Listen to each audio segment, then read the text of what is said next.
Hello, I'm AllenQuellette. Let me tell you a little bit about this course. It isn't a history course, so don't look for a lot of history, although there is some history in it, obviously. Don't look for literature. It's not a literature course either, although obviously if you're talking Shakespeare, you're talking literature. Well then, what's left?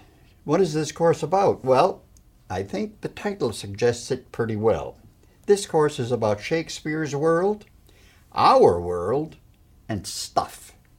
The stuff is what isn't literature and isn't history.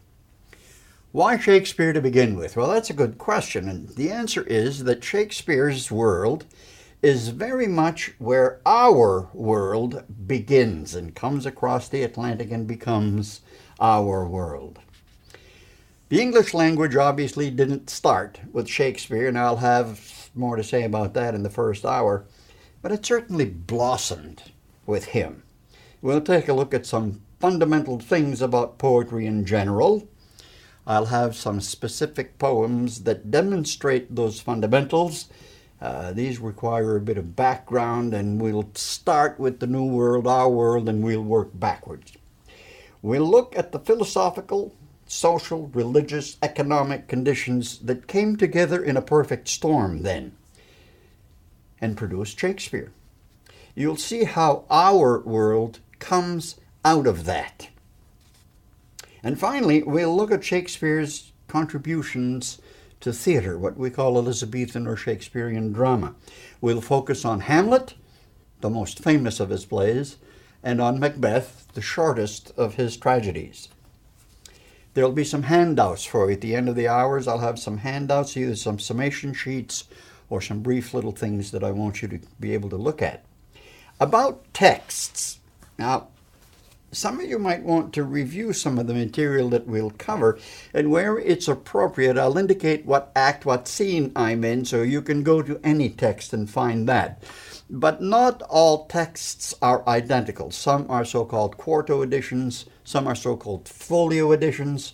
I'll explain what that's all about when the time comes. But in the meantime, if you're looking for the texts that I will be working with, here they are. This is Hamlet and Macbeth, both from the so-called Pelican series. They're very good. The notes are good. It's fun reading, and I think you'll like it. Some of you might appreciate Shakespeare for Dummies. When I told my wife I was going to do this, she said she'd call it Shakespeare by Dummies, but that's probably not true. Anyway, this is more expensive, but if you want to pool your resources, you might get a copy of this for your library, and then all of you could share it.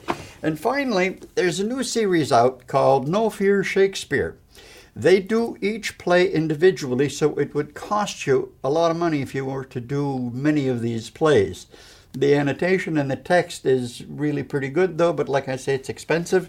I much prefer Shakespeare for Dummies, but suit yourselves with that. Those who wish to pursue the history, this is the time frame involved. We're going to go from about 1485 to about 1603. This is the so-called Tudor line of monarchs, and you could do whatever research you focus on those dates. If you have access to a computer, go to the Shakespeare Resource Center line analysis. There's all kinds of interesting and fun stuff there. So there we have it. This is what the course is. I hope you will join me.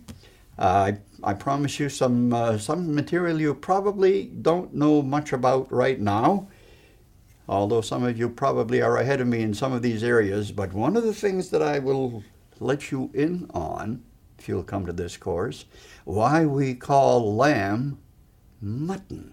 I'll even tie that to Shakespeare.